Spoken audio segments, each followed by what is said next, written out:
Hello and welcome all to another special episode of the Spooky Spooky Horror Show podcast.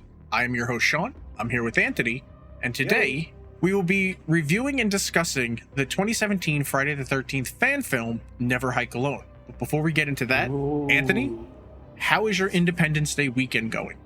Oh, fuck this goddamn weekend. My back's been, fuck this goddamn weekend. I threw my back out on like Friday, fucking working on our car's dash, rip it out, fucking put it back together. Yeah, my back's been fucked all goddamn week. It's basically been me and my wife just trying to either massage, put that fucking goddamn back massage, like grease crap on for your muscle, and stretching, just nonstop stretching. So that's been my fucking weekend. Yeah, no, I don't feel you on the back pain. My back is usually good. Like I'll have pain, but I've been working out a lot more, and I think one of the new dumbbell exercises I was doing like fucked up my shoulder. So it's like reaching, like when it gets to here, it starts to hurt right here. So I've been rubbing the shit out of it with Aspercream and everything. Whatever just those fucking creams fucking like crazy, because it hurts. But yeah, mine's fine. I've been sick for a while, which is great. I was starting to finally feel better, so I made hot dogs and sauerkraut because it's the 4th of July weekend for non-American listeners, which surprisingly there's a lot. When I look at the metrics on Spotify, it's a lot of other countries, which is weird. I've noticed that. But it's today is July 4th when we're recording this. I don't know, Independence Day. Surprisingly, I haven't heard any fireworks. I'm starting to hear them now, actually. Yeah, like I would have thought I would have heard them last night because everyone's been lighting them. It's like everyone and their mother has like a 4-day weekend this time, so they're like going all out. But it's just been music and shit outside, so none of that. But yeah, so I made hot dogs and sauerkraut, and I'm right back to feeling sick again. So I'm like, God damn it. Yep. That'll do it. It's whatever. I am wearing my 4th of July Buc-ee's Hawaiian shirt. I love this shirt so much. Okay. It feels so good. It's such a nice fabric. But yeah, that's it. I have a Minor Threat shirt on. I'm not. I don't own anything red, white, and blue in my house. Yeah. My kid goes the other day. My kid goes to my wife the other day. We got him ice pops, and they were like remember the ones that you. The red, white, the rocket, ones you get on the rocket pops. Yes, those ones that you'd get on the ice cream truck. Well, we got a box of them. They had a sugar-free one, and they're basically water and food coloring. Yeah. And he liked them, so he's like, oh, Dad didn't get any. Let's leave him some. So he goes off to my wife. Well, Dad, eat them. I know he hates red, white, and blue. I'm like, don't fucking tell people this shit. You're gonna get me fucking arrested. I'm like, don't tell. I just don't care about a flag. That's all I said to you. I did not say I hate red, white, and blue. I'm like, you're gonna get me arrested all the time you say shit out of context because you're fucking eight. I was like, please don't say that to people out loud. Don't do that. That's no. If at all possible, just don't even mention me in public. I was like, don't mention me. It's easier. You're just gonna get Dad in trouble. I'm telling you this now. But all right, you ready to get into some production facts? Do this. Do it. It's gonna take me a couple of times to do this because I always thought the dude's name was Vincent, and then while writing this, it's Vincenti. Vincente. Yeah. Vincente DeSanti. It's like, God damn it, that's so fucking Italian. Yes. But writer-director Vincente DeSanti has always been a fan of the horror genre, but when he moved out to Los Angeles, he started out in children's animation. So in 2003, he went to Big Bear with his wife, Sarah Cole, who was an editor on Into the Spider-Verse. She's also one of the editors for Never Hike Alone, which is probably why the editing in this is so fucking good. They went up there on point. Yeah, they went up to Big Bear to scout locations for a live-action film he wanted to make. When on the way home, they saw a grouping of old cabins that they found out were built in like the 1930s, and it was that chance encounter with that specific area that relit that childhood love for Friday the 13th.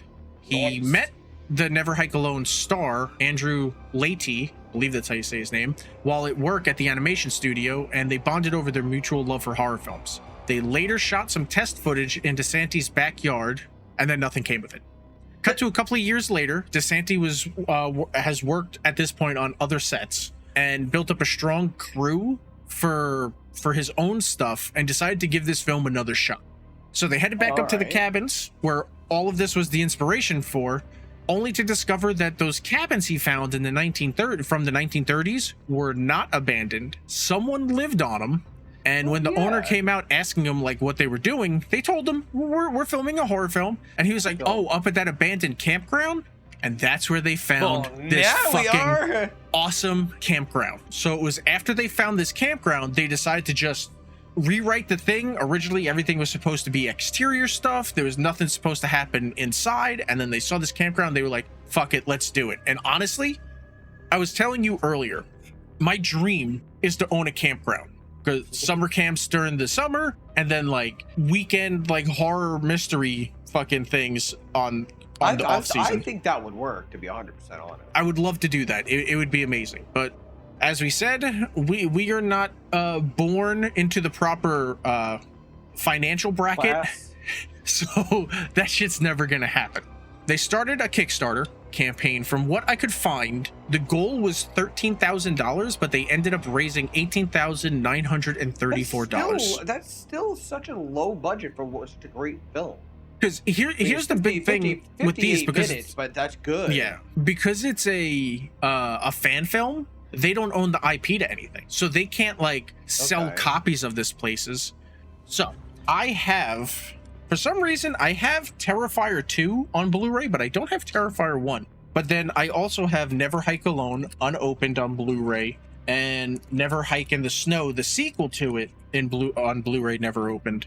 Because while they can sell the Blu-rays and stuff, right? But they can't sell the rights. But I think what it basically comes down to is, you're not necessarily, because like the films are on YouTube, so you can just watch them for free. You don't have to buy this. But what you're doing is, when they have like special things on like their Kickstarter and stuff, it's usually to fund what the next film is going to be. So you're not technically buying the movie, you're buying the goodies that come along with a copy of it on Blu-ray.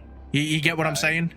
I guess, yeah. Where it's like, you know, hey, I can't sell you this cup, but I can sell you the stuff that goes in it, and I'll sell you that, and you'll get the cup with it. It's kind of like that.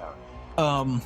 So they did a whole bunch of that. So it's like, you know, they can make money, but they can't like really make money. It's like how they have to sell weed legally up here. I'm not buying weed. I'm buying stickers. And the Are weed you serious? Is a gift. I'm not fucking with you. That's how it works. That's so fucking I am dumb. buying a sticker pack because I have to show you the picture. All the stickers that are on my fucking case for this computer are all from just one company. That's one fucking hilarious. Company. That's so fucking funny. And when they forget my stickers, I get upset. I'm like, hey, I bought stickers. What the fuck? Filming for this took about a year because they were filming just on weekends. So they're all working in the industry. So most of the time you don't work weekends because it's overtime. So they would go up and film on the weekends, but then some of those weekends, the film equipment that they were renting wouldn't be in stock because someone else has already rented it for the weekend. So then they wouldn't be able to film. So it was a whole bunch of shit like that. So it ended up taking them about a year to film everything. And it was halfway through production, one of the producers was having dinner with the best Tommy Jarvis, Tom Matthews. And eventually he ended up joining the cast as a cameo to reprise his role as Tommy Jarvis from Friday the 13th Part 6, Jason Lives. The film stars... The what? What's up? The guy Tommy in it. He is part of the series, isn't he? Yeah, he's Tommy Jarvis from Jason Lives. That's what I thought. He's the one...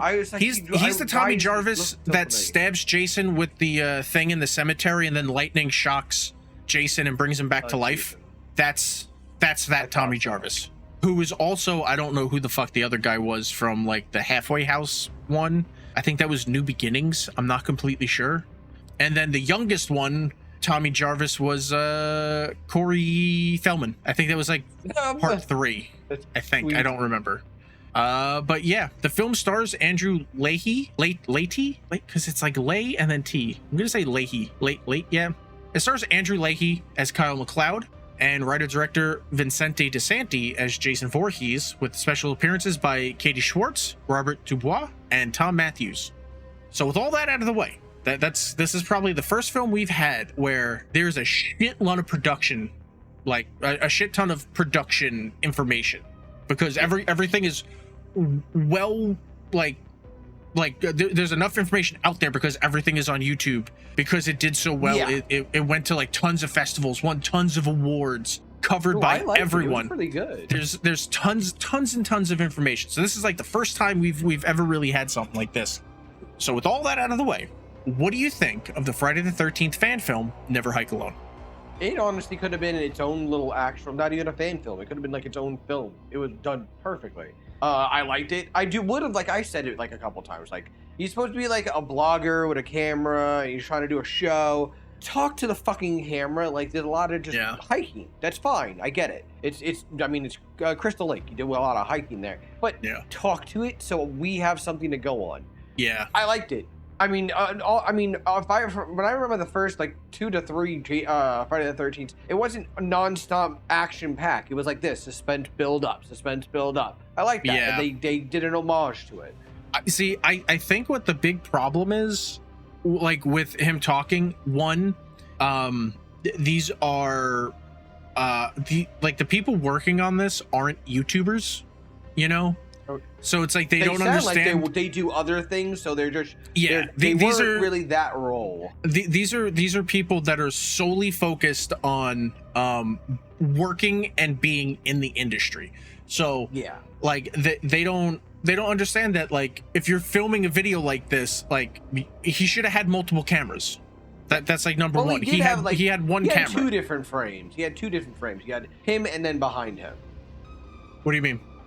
When he's running, doing the running scenes, he also that's the same exact camera. He kept handing it back. No. There was no behind the scenes. That's like where it's like filmed. Because remember, this isn't found footage. The only time it's his actual camera is when he's talking to the camera. All the rest of the time, that's just filmmaking stuff. And like, that's the thing with videos like this, him like running through stuff, like they set up cameras and then they run all the way back and then they do whatever they're gonna do, and then they go back and they pick up their camera and they go back and they do that shit. That's what normal things like this is.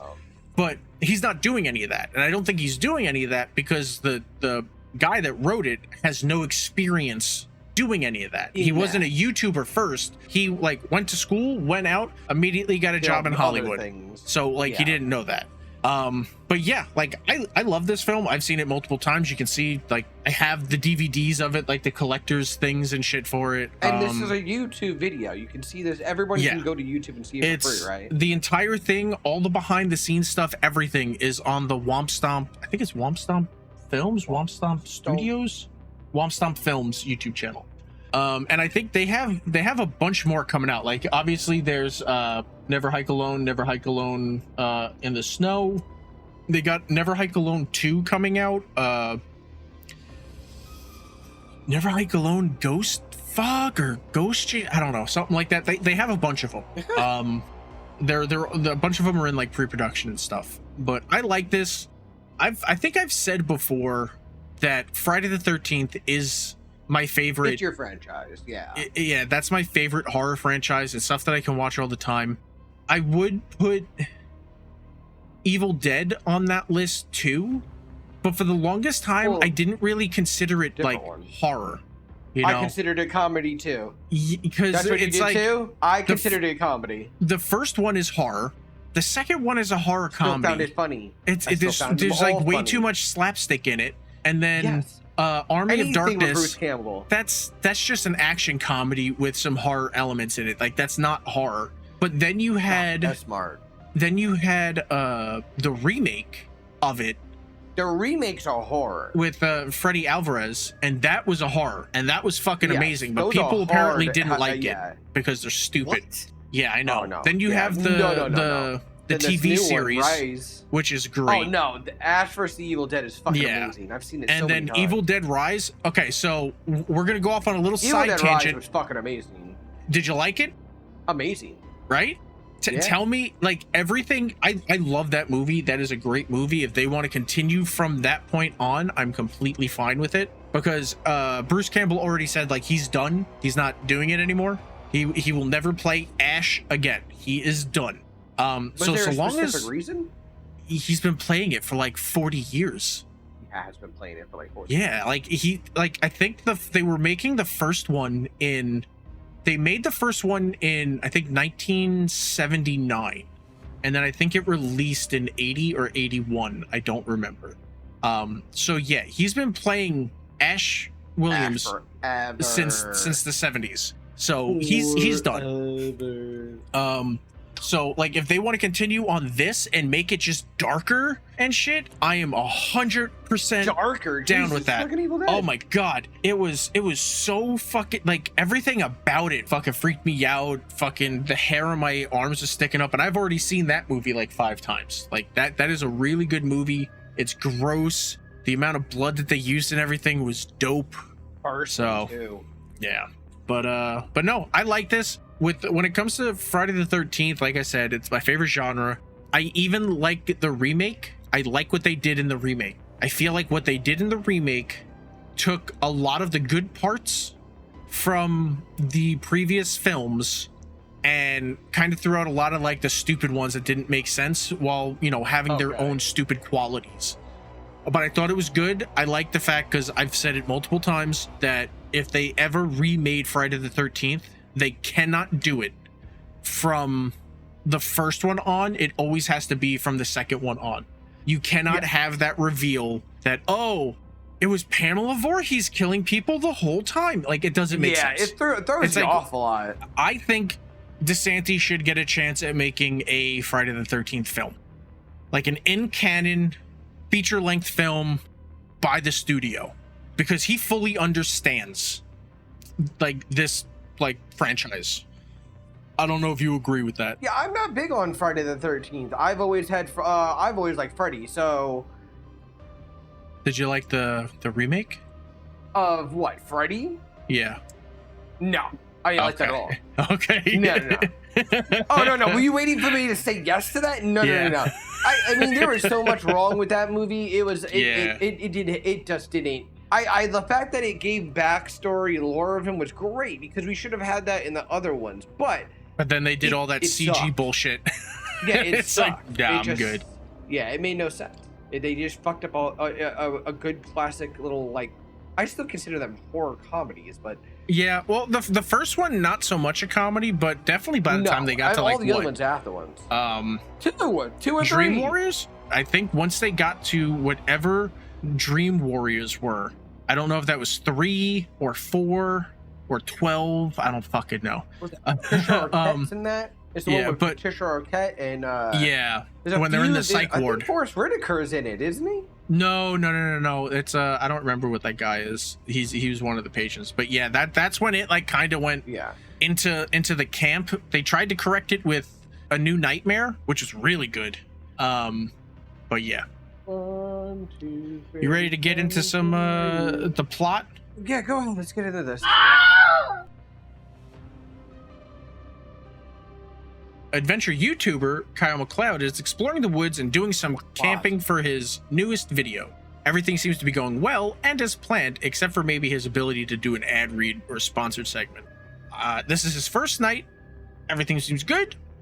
We close. Except for the fact that before he goes to sleep, there are a shit ton of coyotes just howling in the background that ruined his take. And now they're fighting in the distance. Just keep going through it. Just go. I know, just right? fucking go through it, man. Who cares? That's all you kept 10. saying during it. It's like every time he would say it, the coyote would howl, and you're like, "Oh my god, dude, just fucking cut it out. Fucking woods. Just do it." In the fucking woods. My complaint was that like he messed up a line in the ad read, and instead of just like looking at his card, seeing exactly what he has to say, and then saying it again, stopped and rearranged. He stops, and then rearranges it, and then like you don't. That's why I'm saying like these aren't people that came from the YouTube side that had to do any of that shit. These are people that assume this is how it's done, but that's not how it's done. If you fuck up, you just go a sentence before and you start right there. You just make a cut. You might zoom in a little bit to hide it, where it's like it's a jump cut, but instead of it being a regular jump cut, you jump cut in, but you're cropped in a little bit more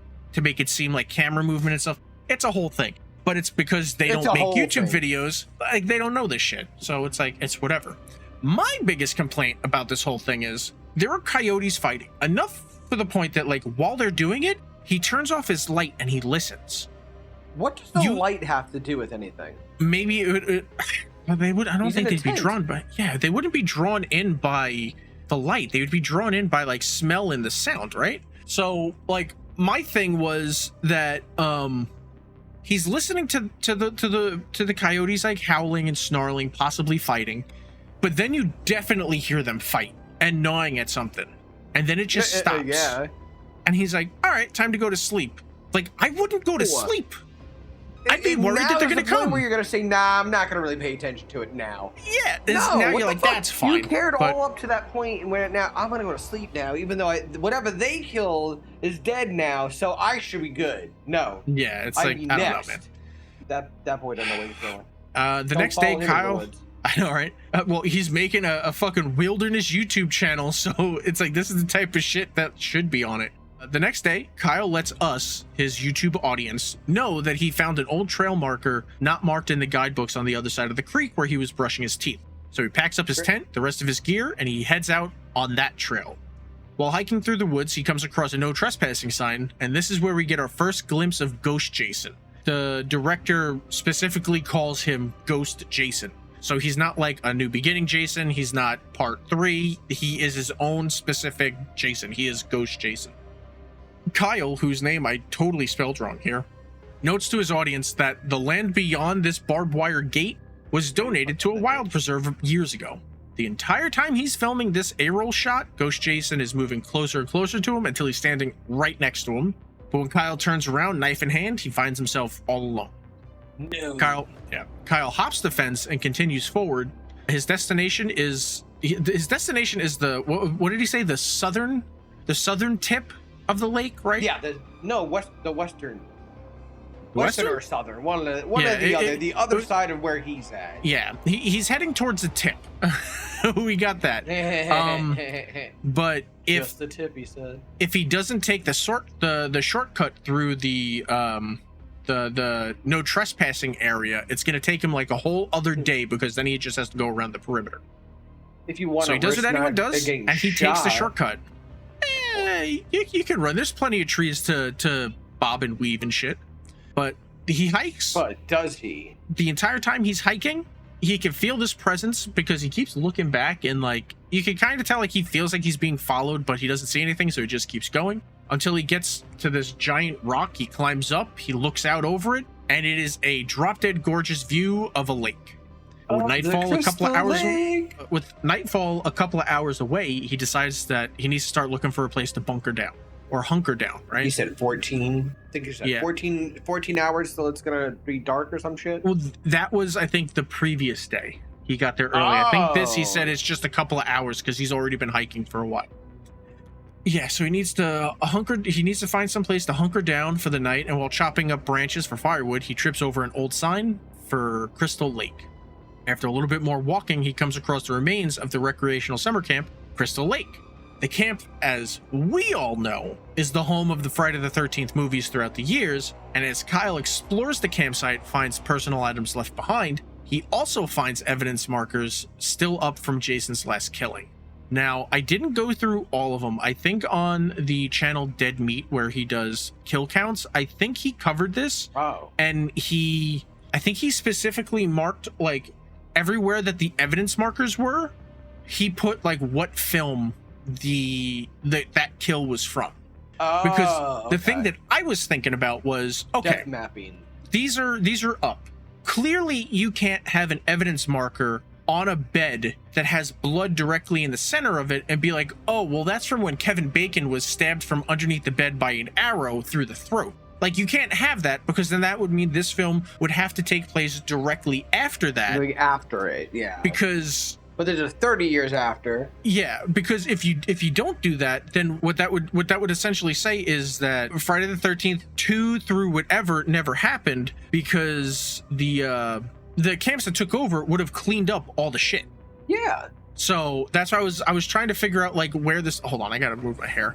I was trying to figure out like where all this stuff was like coming from, because it just didn't make sense. But I did find out, and I will go into that a little bit later. Where are we?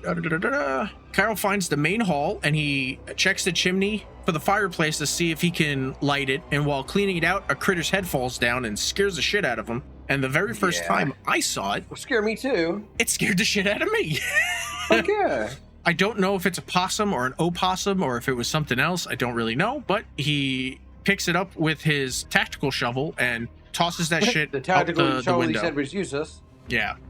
Before he heads back in, he spots in the distance another evidence marker on an arrow. Again, that's a callback to one of the movies. I don't remember which one. It might be 2.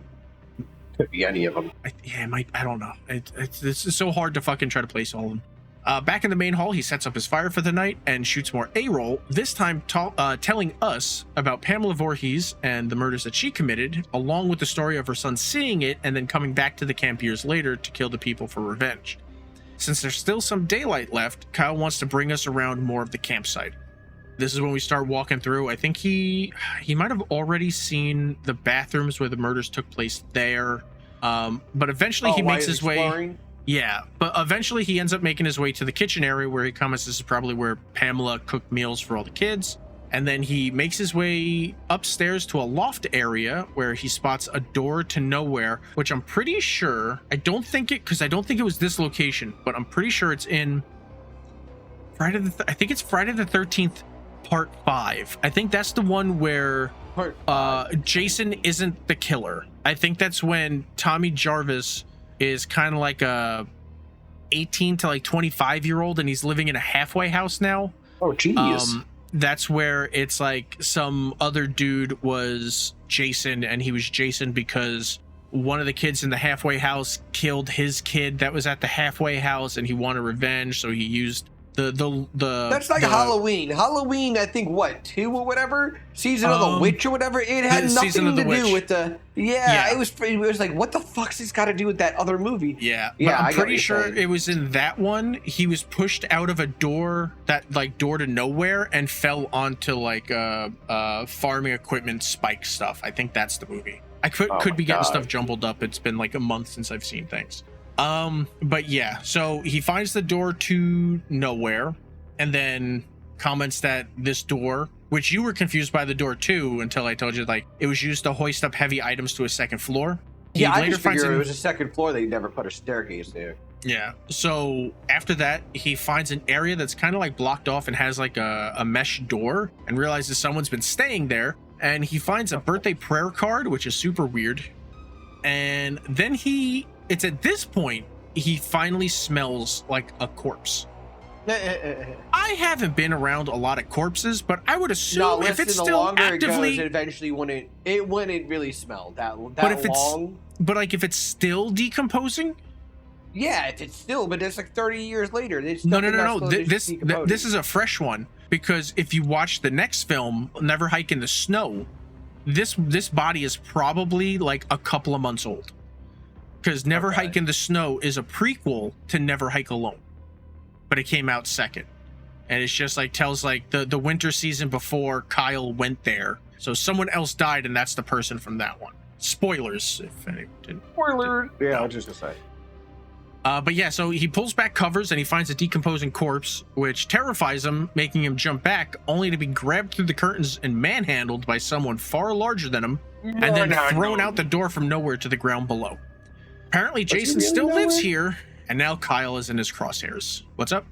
No, I was just commenting on it. Oh, okay. Jason jumps down and attacks Kyle again. Kyle tries to put up a fight and is thrown quite a distance into a tree. Jason chucks a fire axe at him, but misses, and it lodges in the tree. This gives Kyle enough time to take off into the woods until stumbling onto a barbed wire sign, hurting his leg real bad. I think I also... Yeah, I don't think I put in that it's like after he threw the axe and then Kyle was able to like get away and run away, Jason was pissed off, so he went and he got his iconic machete and then followed after. Machete. What is it? Kyle machete. Checks out his leg. It's not bad. It's not bad. It's not bad. It's mangled enough since supposedly it's supposed to be. He basically tripped over barbed wire. Barbed wire, you're alive. Right. Just keep going. So it's like it hurts. You should still be able to run, and I wouldn't have stopped as many times as his ass did. I personally, you're running for your life. Yes, if I'm running for my life, his whole thing is like he sees how bad it is, and he tells the no, I don't think he tells the camera yet. Right now, he's just hiding. He realizes how bad it is, but he's hiding. He hears Jason coming and he tries to hide, but Jason still manages to grab his leg. And while he's like trying to scurry away, he manages to get his leg free just before Jason can chop it off. And then he disappears into the woods. Night falls, and this is where Kyle is filming, guess like a recap video or something, where he's telling the dying. Yeah, he's basically telling the camera as it's in the process of like running out of juice, that he needs to get back to the campsite so that he can get his gear to get his first aid kit so he can clean his wound before it becomes infected. Before the camera turns off, he tries to say that if he doesn't make it and someone finds the camera, to let his parents, to like please tell his family, and then it cuts off. He was probably going to say like I love you, or you know, if it was me it'd be like fuck you or something, but you know, it's whatever.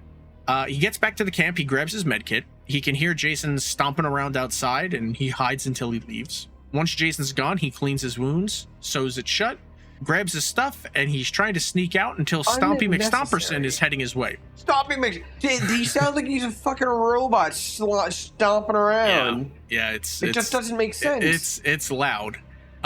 He hides again, and Jason comes barreling in through that door to the main hall and just starts like smashing a whole bunch of shit. I think you said at this point, was it this one? Yeah, it was here. What? Was it here where you were like, dude, some of that shit could be antiques? What are you doing? As he's just like kicking tables out of the way. Oh yeah, I think I would. Yeah. But yeah, so Kyle hides. He thinks he's doing a good job of hiding until Jason finds him. They briefly fight again, and Kyle even hits him with a 2x4 that does absolutely fucking nothing to him. Jason throws him to the ground, and when he turns around to grab his machete that was stuck in the area that he just stabbed to try to kill Kyle where he was hiding, Jason turns back around and Kyle's gone. He quickly follows him outside for some more fighting. This time Jason has his machete and Kyle has his tactical shovel that, again, he said was shit. It was shit. He's still not much of a match for Jason. Saved his life. Yeah, I know, right? He's still not much of a match for Jason as he's thrown to the ground again and has his arm sliced open.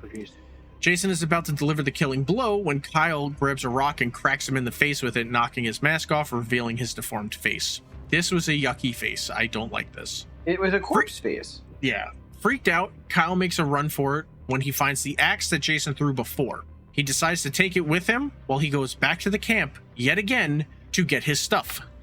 Stop going back to the camp. Stop going back. Yeah.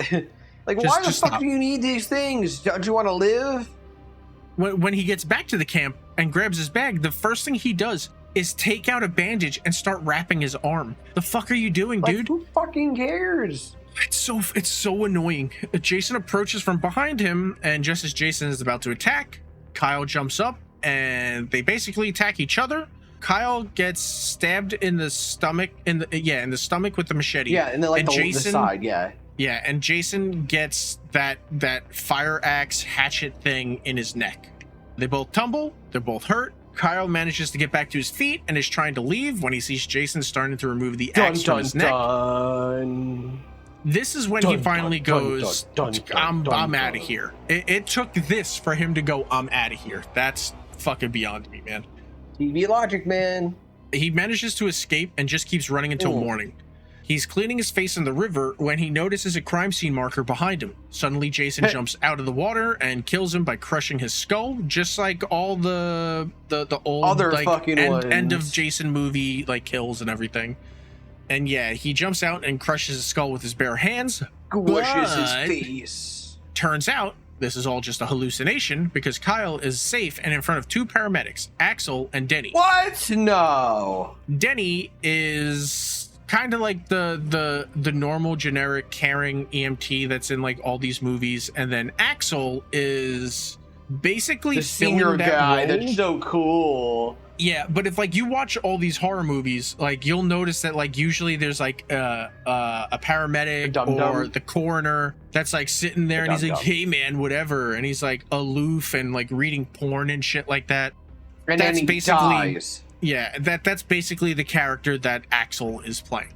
The fuck names somebody Axel and think they're not gonna die in a horror film? Axel Foley? It wasn't a horror film. Yeah, I know. Could be. Kyle begins to hallucinate Jason. Don't get us demonetized. Fuck off, man. Kyle begins to hallucinate Jason and begins struggling until the paramedics strap him down and drug him. He tells them someone else was out there when a third paramedic appears. It's Tommy Jarvis. Man. He's gonna get us. He's gonna get us, man. Wait, what is it? It's all over, man. It's all over. It's all over, man. It's all over. Denny tells Tommy that she thinks someone else is still out there, and Tommy calls it in. Now, this is where you... What were you saying about them just sitting there? In the... Waiting for... Because she was like, oh, yeah, she said there's somebody else out there. I don't give a flying fuck. Did it come up on your KDT? Are you here for another fucking person? Did this person just say someone's trying to fucking get me or they're out there going to kill me? Get the fuck in the bus and go. No one gives a shit about that. Just go. You are definitely not paid enough for you to fucking go on some murdering rampage and stop them. No. Drive. Drive. That's it. I like the longer you're out there, the more people are just going to come up to see what's going to happen. Like, what's happening. Oh, that's like, another get thing. In there and leave. When I was on a bus, the amount of people, it was like a fucking zoo, like a lion in a zoo. They're peeking in, they're knocking on the window. What's going on? I don't fucking know. I just got here too. Go the fuck away. Yeah, no, they're the worst. People in public are the worst, and they still do it in this fucking job. I'll be sitting there working, and I'll see them looking in the window, looking at us. I'll start screaming, the customers are here for the lions, everyone. Like, what the fuck, man? God. But yeah, so Denny tells Tommy she thinks someone else is still out there. Tommy just tells him they're only going to stay for like X amount of time. He's going to call it in, and they're leaving. So he calls it in when he suddenly spots someone outside that he recognizes. So Tommy gets out of the truck and is attacked. Axel gets out to try and help him, only for Jason to kill him by gently placing the axe in his stomach. Denny tries to escape through the side door of the ambulance, but Jason stops her and kills her by ramming her head repeatedly against the side of the ambulance. Name somebody after a diner.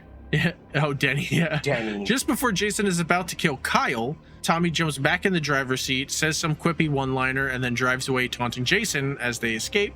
Meanwhile, Jason is, I'm assuming, slowly chasing them, but I don't think he actually follows them. He might follow them. Maybe that'll be in like Never Hike Alone 2, but I don't know. No, because remember, the winter one is a prequel. That one happens before the events of this. Yeah. Oh shit, it's going on outside. Is the end of Never Hike Alone. I don't know. You don't have to pay money for it, but you should probably go and see it and then donate. Yeah. Fun facts. On July 13th, 2018, Kyle MacLeod and Jason Voorhees, the Ghost Jason version, were added to the Friday the 13th puzzle game. Now, I have that on Steam. It's a fun game. I think it's been taken off because of all the shit that's going on with like the Friday the 13th IP between like Sean Cunningham and the screenwriter. So I don't know if it's on that version or if it's on the version that was mobile only. I'm not completely sure. Oh, okay. A prequel and 3 sequels were announced. So the prequel already came out, Never Hike in the Snow. Next up, there's supposed to be Never Hike Alone 2, Never Hike Again. Never Hike Again. Such a great fucking... And then great I don't know if these names are still it. Never Hike Alone 3, Jason Takes Crystal Lake, and Never Hike Alone 4, The Final Hike, because I think he might have changed some of the names of it, because if I remember correctly, yeah, so upcoming, yeah. Oh my god, we gotta wrap this up. Holy shit. So he has 2 more coming out that say in 2023, Never Hike Alone 2 and Never Hike Alone Ghosts in the Fog. So I don't know what's happening with the other ones. And then writer-director Vincente DiSanti has said that Never Hike Alone takes place after Friday the 13th Part 8, Jason Takes Manhattan. Okay. The music video that they made like after, it's called Disappear. It's supposed to depict, I think we saw that during movie night, where it was the music video and they were like in the lake and they were like drinking beers and Jason was killing them. That was so good. That is supposed to be before Never Hike in the Snow and Never Hike Alone. That's supposed to be Jason finally returning to Crystal Lake after having been in Manhattan from 8. Damn. Okay. because like pretty much he was like there, so it's like he basically, I don't know, walked underwater, I guess, like whatever. And walked his whole way there. See, some of this shit is just so it's like he can't far-fetched. breathe. But yeah, So that's really fucking all I have far-fetched. for fun facts. There's a lot of shit. I didn't really want to get into everything because it's a lot. It's late. I don't feel good. Anthony's got real My work in the morning. Work in the morning. My fucking back's killing me. Yeah, like my eye this entire time has been like swollen. I've barely been able to Twitchy see and out of it. shit. Nah. So yeah, spoiler free, all you want now that like all the cat's out of the bag. What did you like? What didn't you like? The only thing I didn't like was the lack of lines. Other than that, I liked everything. Yeah. The graphically, it was good. I think cinematically, it was good. It was shot well. The shots were so good. They were so So fucking good. Especially like the drone shots. Like they were They good. did well with that drone. That's what I mean. They Yeah. put a lot of effort into it. I think when it comes to like at some point we'll cover Never Hike in the Snow, because Never Hike in the Snow had like a big cast, and I think that's where this one suffers a little bit. Is The size of the cast, because there's Well, it's not other really people the in the cast. film, but they're not till the end. Right? Oh well, yeah, okay. So Yeah, that's the true. entire film is a silent antagonist and sometimes speaking protagonist. So if there was at least another person there with him, maybe like if he brought a cameraman with him or something to film some of the extra shit, he would have had someone to talk to, so you'd get more dialogue and everything. And maybe like maybe Kyle has heard about Camp Crystal Lake, but like the camera dude isn't from the area, so he has no fucking clue what any of this is about. So like he's telling him, True. you know, so like maybe if there was another person, there would have been a little bit more dialogue. So it's like a lot of this, I feel, even though it's 58 minutes, it goes by really quick. I do think this probably could have been cut down to probably like a half hour with the sheer It could've, lack but I would of have dialogue. wanted to seen it. Yeah. I would have wanted to see more. So, but no, Never Hike in the Snow is really good. It has I think the deputy from part 6, the one that hates Tommy Jarvis, Okay. and Oh, yeah. Tom Matthews is in that one too. So it's like a part 6 reunion and everything. But yeah, I really like this movie. Like if we're grading the snack size bites and shit, Oh, like like this 4 or is a 5. This is a 5. Yeah. The director did a great job as Jason. I know he had a stunt double because someone had to explain to him that if he gets hurt, even if he sprains his ankle doing No a one can pay stunt for it. as Jason, there's no one else to play Jason. He's gonna have to be gone, because like where they were shooting, like at that abandoned camp, like they had to take like basically they would have to take like your Jeep just to get up there To get there. Okay. and everything, because it's the terrain was fucking terrible. So they wouldn't have a director because he would have to be taken to the hospital, wouldn't be able to get back up. The producer wouldn't be there because he's the producer and he would be at the hospital. So it's like you need a stunt double. Oh, yeah. So they got a stunt double. The stunt double did a great job, but like the director was a great Jason. He was powerful, he was menacing, he understood the assignment. That's essentially what it comes down to. It's like you have these people that come in to make like remakes or reimaginings of like horror films, and they don't get it. They can say that they like the franchise, and it's like, oh, I'm a Genre, fan of it, yeah. and blah blah blah. But then like you make it, and it's like, well, if you liked it so much, like how did you fuck it up this bad? That's why it's like the Friday the 13th remake is good. They understood the assignment. The Evil Dead remakes, they understood the assignments. They loved the Yeah. franchise. They knew what they had to do. And then you get like the Nightmare on Elm Street one, and it's like, oh, you didn't understand anything. You just knew, oh, it's Freddy Krueger. That's it. You didn't understand any of the other shit. And that's why that one sucks so bad. So, you know? But no, if we were rating snack size bites, this is absolutely a 5 out of 5. I love this film. But yeah, so that is it. Thank you everybody very much for checking out the Spooky Spooky Horror Show podcast. Remember, we are on all audio platforms and on YouTube. We also have a store. The links are all in the YouTube video below. Thank you everybody very much for stopping by, and we will see you the next time. Bye. Lit.